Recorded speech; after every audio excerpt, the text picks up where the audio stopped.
When Simone Young gave me that call to say, well, we've got this, concert for you and we'd like to commission you, I thought, wow, this is a really great opportunity to, I guess, continue to be a part of the linear legacy of Australian composers.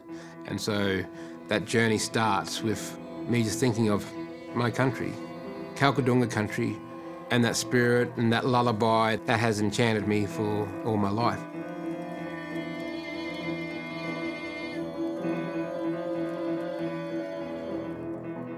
What I think is connected with the piece, with my piece of the Earth and Mahler's Symphony No. 2, Resurrection, is that it's a nationalistic piece. It is about our land, our time, and our people. The hardships that are there, that are full blatantly in front of your face. But how do you bring people together? And the conversation of hope, it has that feeling. And it has the feeling of the sadness, but ultimately existence and being in the present. And you listen to Mahler's Resurrection No. 2, even though it was composed many, many years ago, it's still present. It's still in the time.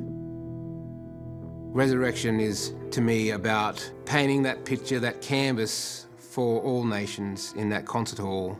And you know what? It's a very unique and powerful thing to have a symphonic orchestra that's not actually from, our culture meaning Australian Indigenous culture, to invite that force of a European or Western context, and we combine the elements to resonate to each and every one in that moment of pure innocence on stage. And so my thought was to have some of the floorboards of the Sydney Opera House, the old ones, the old floorboards, so I could make into clapsticks. So clapsticks, I guess, amongst many Indigenous nations around the world, are sacred instruments. And I feel that the sacredness of these instruments will resonate the spirits of everyone who's walked onto that stage of the Sydney Opera House.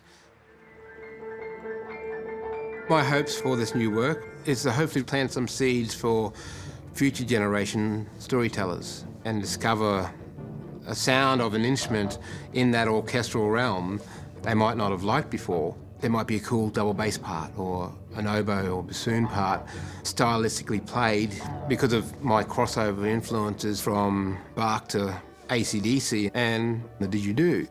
There might be one little bar in there that just sparks an interest, to pick up an instrument for someone in that audience.